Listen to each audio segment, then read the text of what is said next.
রাম হরে হরে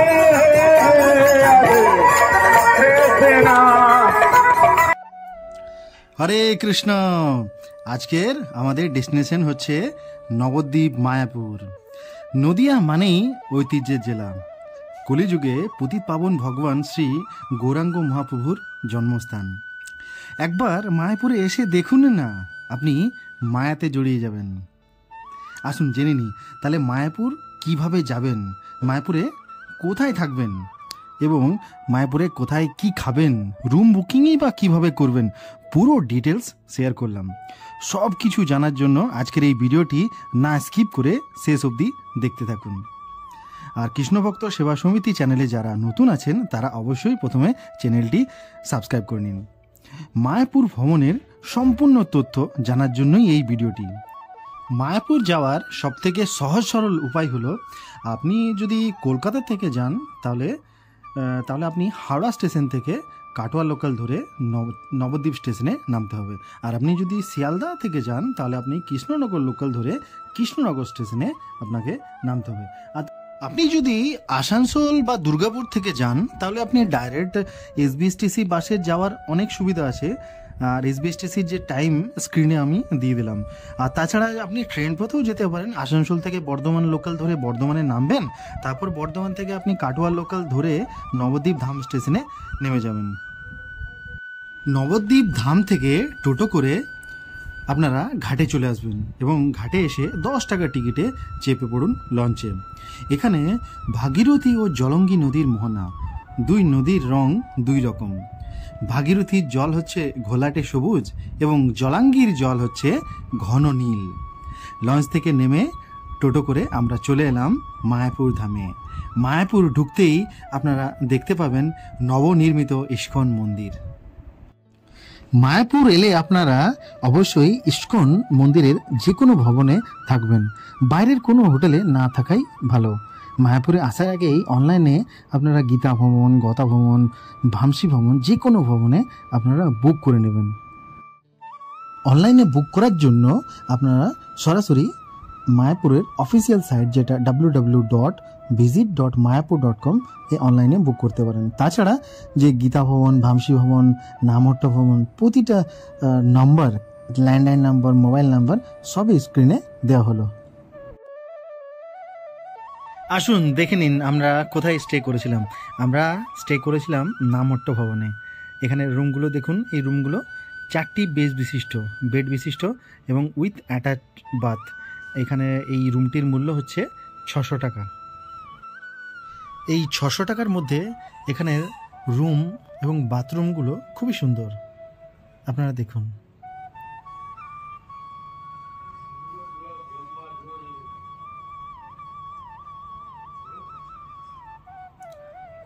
আর এখানের বিশেষ আকর্ষণ হচ্ছে আমরা এই ব্যালকনি থেকে নতুন নির্মিত মায়াপুরের মন্দির এখান থেকে আমরা দর্শন করছিলাম।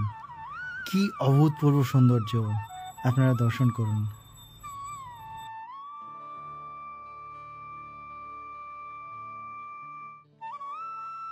এবার সরাসরি খাবার কথায় চলে আসা যাক। আপনারা কোথায় খাবার খাবেন? খাবার এখানে অনেক জায়গায় অ্যাভেলেবেল আছে। যেমন আপনি গীতা ভবনে খেতে পারেন, গদা ভবনে খেতে পারেন, নামহট্ট ভবনে খেতে পারেন।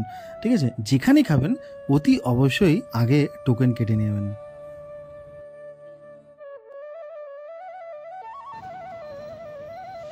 মহাপ্রসাদ গ্রহণ করার পর আমরা একটু রেস্ট করে বেরিয়ে পড়লাম নবদ্বীপ ধাম ভ্রমণের উদ্দেশ্যে।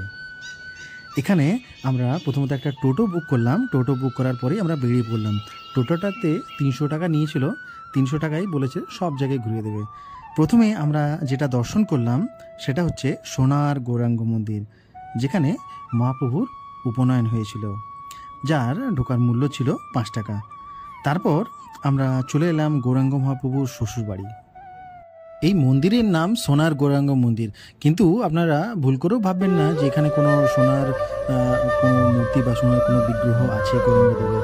হ্যাঁ, তো এটা যেহেতু গৌরাঙ্গ মহাপ্রভুর বর্ণ ছিল গৌর বর্ণ, সোনার, সেই জন্য এই মন্দিরের নাম সোনার গৌরাঙ্গ। আপনারা দর্শন করুন।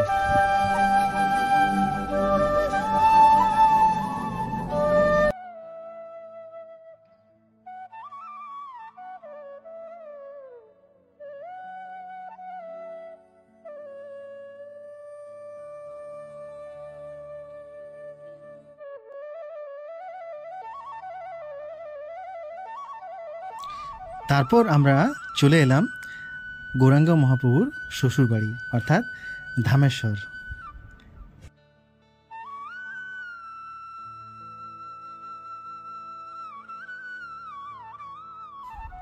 এই ধামেশ্বর মন্দিরের এক অজানা ইতিহাস রয়েছে, সেটা আমরা এখানে জানলাম এখানেরই পুরোহিত মহাশয়ের কাছে। আপনারা শ্রবণ করুন। এখানে এখনো বংশ বরাবর সেবা হয়, এটা পারিবারিক। যারা এখনো সেবা করে তারা পরিবার। মহাপ্রভু যখন সন্ন্যাসী দেন, মা বিষ্ণুপ্রিয়া দেবীতে যে পাদুকা দিয়ে গেছে, এটা রূপো দিয়ে বাঁধানো এর ভিতরে আছে। এটা মহাপ্রভু করছেন সন্ন্যাস দেওয়ার সময় মা বিষ্ণুপ্রিয়া দেবীতে দিয়ে গেছিলেন। আর এই মূর্তি মা বিষ্ণুপ্রিয়া দেবী ৯৬ বছর অবধি সেবা করেছে। তারপরে এই মূর্তির সাথে মা বিষ্ণুপ্রিয়া মিলিত হয়ে যায়। এই যে নাচে নদ করছেন, ওটা মা বিষ্ণুপ্রিয়া পরিবার, তারাই সেবা করে যাদবাই। মহাপ্রভুর সেবিত বিগ্রহ মানে মহাপ্রভু থাকাকালীন যখন সন্ন্যাস হয়ে চলে গিয়েছিলেন, তখন বিষ্ণুপ্রিয়াকে তার মানে আকাশের দিকে তাকিয়ে তিনি তার স্বরূপরূপে ওই খড়মগুলো ছেড়ে দিয়ে গিয়েছিলেন। আর মহাপ্রভু সেই বিগ্রহ এখানে দিয়ে গিয়েছেন। এটাই মহাপ্রভুর সেবা করতেন বিষ্ণুপ্রিয়া দেবী, যেটা রামচন্দ্রের আমলে সীতা বনবাসে ছিলেন, আর রামের কাছে ছিল সোনার সীতা। উনি আর বিবাহ করেননি, সীতাকে নিয়ে সোনার সীতা নিয়ে জীবন কাটিয়েছিলেন। তো ভগবান কারোর ঋণ রাখেন না, তো সেই জন্য যেহেতু উনি সীতার সেবা করেছিলেন, সেরকম সীতা আবার বিষ্ণুপ্রিয়া রূপে এসে বিষ্ণুপ্রিয়া আবার মহাপ্রভু সেবা করেছিলেন। তো যখন উনি সন্ন্যাস হয়ে চলে গিয়েছিলেন, পুরীধামে ছিলেন ১৮ বছর। তো এইভাবে উনি এখানে সেবা করেন। সেবা করার পর অনেক বছর সেবা করার পর যখন এই ধাম থেকে স্বধামে ফিরে গেলেন, তখন এই মহাপ্রভুর বিগ্রহে বিলীন হয়ে গিয়েছিলেন। তো ওনার নাকে দেখুন একটা নথ আছে, তো ওই জন্য ওটা বিষ্ণুপ্রিয়ার নথ যেটা বলে। তো এইটা মন্দির কোনো সংস্থা নয়, এটা বংশ পরম্পরায় সেবা হয়ে আসছে। যে আগে বিষ্ণুপ্রিয়ার যারা ছিলেন বাপের বাড়ি, সেই বংশ পরম্পরায় আজ অবধি সেবা হয়। জামাই ষষ্ঠীতে খুব জামাই আদর হয় মহাপ্রভুর।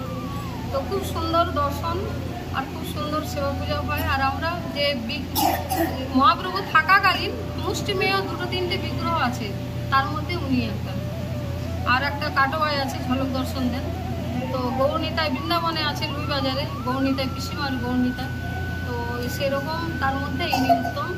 তো আমরা আজ পুরুষোত্তম মাসের প্রথম দিন মহাপ্রভুর দর্শন মানে ধামেশ্বর মহাপ্রভুর দর্শন পেলাম। এজন্য অসংখ্য ধন্যবাদ গুরু মহারাজকে আর আমাদের গৌর হরিকে শতকোটি প্রণাম। আপনাদের ভক্তবৃন্দের চরণ হরি হরি।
তারপর আমরা জগন্নাথ দাস বাবাজির ভজন কুটিরে চলে এলাম, আর ঢুকতেই চোখে পড়ল এই লেখাতে।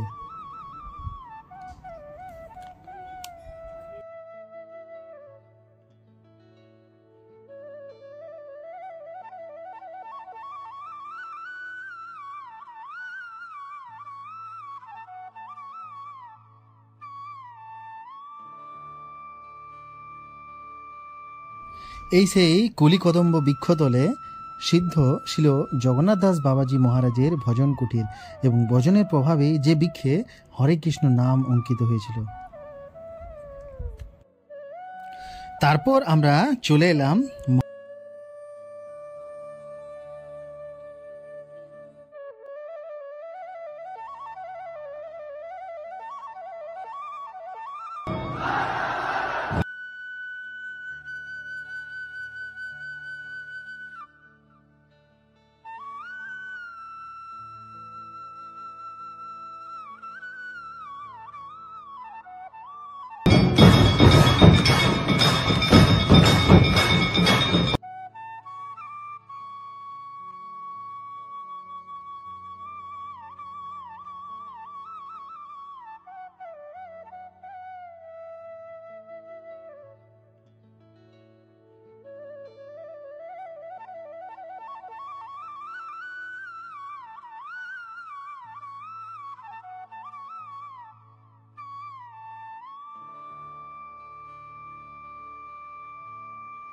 এরপর আমরা চলে এলাম নরহরিধামে। এখানে আমরা দর্শন করলাম মহাপ্রভুর 60 ফিট উচ্চতা বিশিষ্ট বিগ্রহ। নবদ্বীপ এলে একবার এই নরহরিধামে অবশ্যই আসবেন। এরপর আমরা সরাসরি নবদ্বীপ ধাম থেকে আমরা চলে এলাম মায়াপুরে। সন্ধ্যের সময় হয়ে গেছিল, তাই আমরা সরাসরি মন্দিরে ভিতরে চলে এলাম সন্ধ্যা আরতিতে অংশগ্রহণ করার জন্য। এখানে যেহেতু আমরা পুরুষোত্তম মাসে এসেছিলাম, সেহেতু পুরুষোত্তম মাসে দীপদানের এক বিশেষ মাহাত্ম্য আছে, তাই আমরা সবাই মিলে দীপদান করলাম ভগবানকে।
সন্ধ্যা আরতির পর আমরা বাইরে বেরিয়ে একটু কীর্তন উপভোগ করলাম, আর তার সাথে সোজা গদা ভবন যে প্রসাদ পেলাম।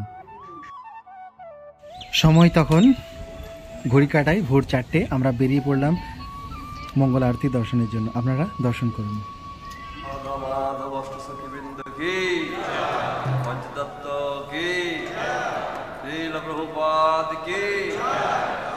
ভক্তবৃন্দ কি গৌর প্রেমানন্দে।